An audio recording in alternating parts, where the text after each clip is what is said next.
Hello दोस्तों, कैसे हैं आप सब। उम्मीद करता हूँ कि आप सब ठीक ठाक होंगे। मैं भी ठीक ठाक हूँ। राज बायोस्कोप विचित्रा में मैं आपको फिर से एक बार स्वागत करता हूँ। दोस्तों, अगर आपकी मैरिड लाइफ में टेंशन ही टेंशन है, या फिर आपको लगता है कि आपके पार्टनर का आपकी ओर रुझान नहीं है, तो ऐसे में आपको थोड़ा सतर्क होने की ज़रूरत है। यानी कि मैरिड लाइफ को संभालने और संभालने के लिए समय रहते थोड़ा ज़्यादा एफर्ट करना होगा। अन्यथा ये समझ ले कि ये स्थितियाँ अलगाव की भी नौबत ला सकती है। हस्तरेखा शास्त्र के अनुसार मैरिड लाइफ में आने वाली इन दिक्कतों का संकेत हमारी रेखाएं पहले ही दे देती है। अगर समय रहते उन्हें समझ लिया जाए तो आप अपने रिश्ते को बचा भी सकते हैं। तो आइए जानते हैं कैसे। हस्तरेखा शास्त्र के अनुसार हथेली में तलाक रेखा होती है, लेकिन उसके बारे में बहुत कम लोगों को पता होता है कि जानकार आप न केवल व्यक्ति के वर्तमान को जाना जा सकता है, बल्कि उसके भविष्य को भी जाना जा सकता है। लोग अक्सर अपना हाथ दिखाते समय अपने जीवन साथी के बारे में ज़रूर पूछते हैं, लेकिन वह अपने वैवाहिक जीवन के बारे में नहीं पूछते, जिसके कारण उन्हें अपने वैवाहिक जीवन में तमाम तरह की परेशानियां झेलनी पड़ती है। और कई बार तो स्थिति ऐसी आ जाती है कि उन्हें तलाक तक लेना पड़ता है। आखिर हाथ में ऐसी कौन सी रेखाएं हैं जिसके वजह से लोग का तलाक हो जाता है? आइए जानते हैं। मस्तिष्क रेखा पर छोटी छोटी रेखाएं का होना। यदि आपके मस्तिष्क रेखा को अत्यधिक छोटी छोटी रेखाएं काटती है, या फिर आपकी मस्तिष्क रेखा अत्यधिक नीचे की ओर झुकी हुई है, तो यह स्थिति यह दर्शाती है कि ऐसा व्यक्ति अपने मन से कोई भी निर्णय नहीं ले पाता है। ऐसा व्यक्ति बहुत जल्दी घबरा जाता है और यह व्यक्ति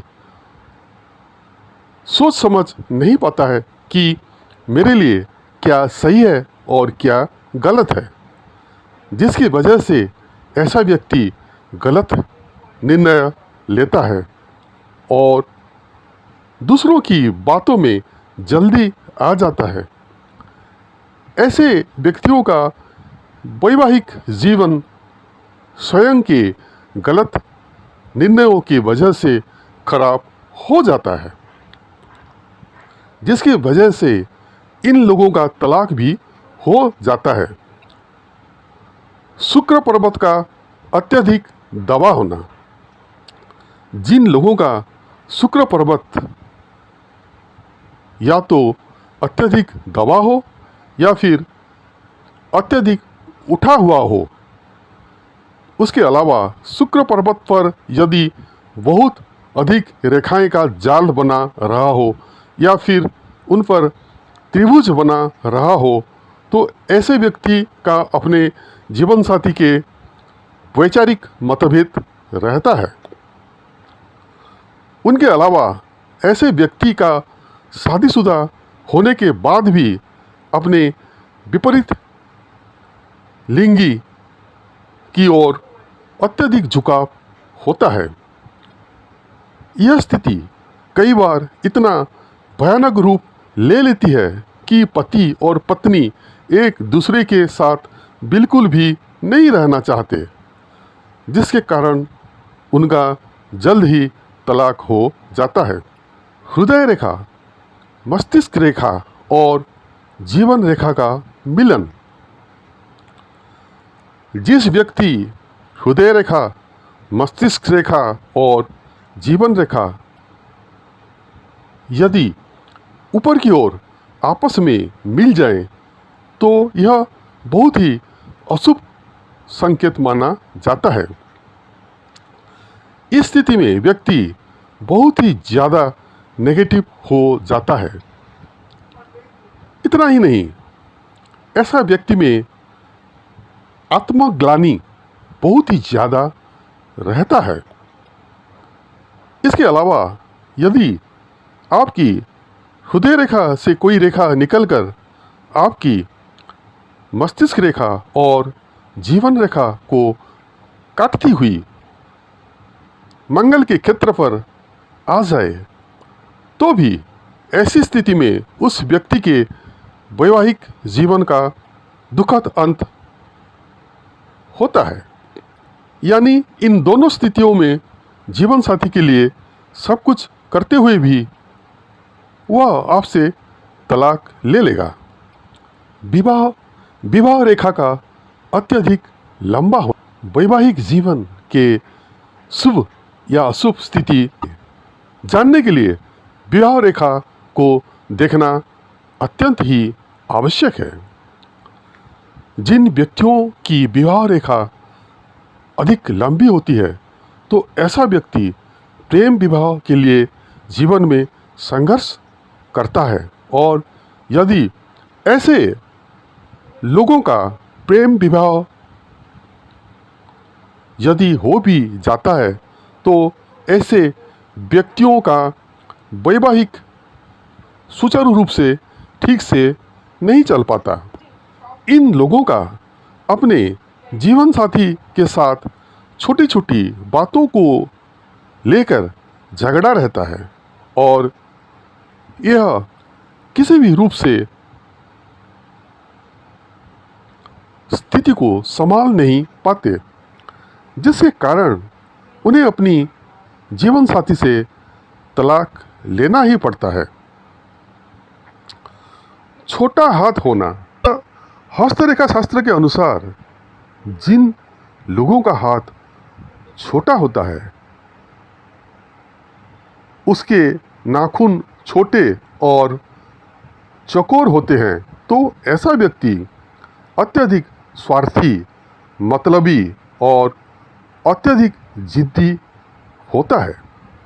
यदि किसी पति या पत्नी में किसी के भी इस प्रकार के हाथ है तो ऐसा व्यक्ति अपने आप को अपनी जीवन साथी से श्रेष्ठ दिखाने की कोशिश करेगा, जिसके वजह से उनका वैवाहिक जीवन ठीक नहीं रह पाएगा। उस प्रकार के लोग अत्यधिक घमंडी होते हैं और किसी भी बात नहीं मानते। उस कारण से उनका अपने जीवन साथी के साथ तलाक हो जाता है। तो दोस्तों, आज हमने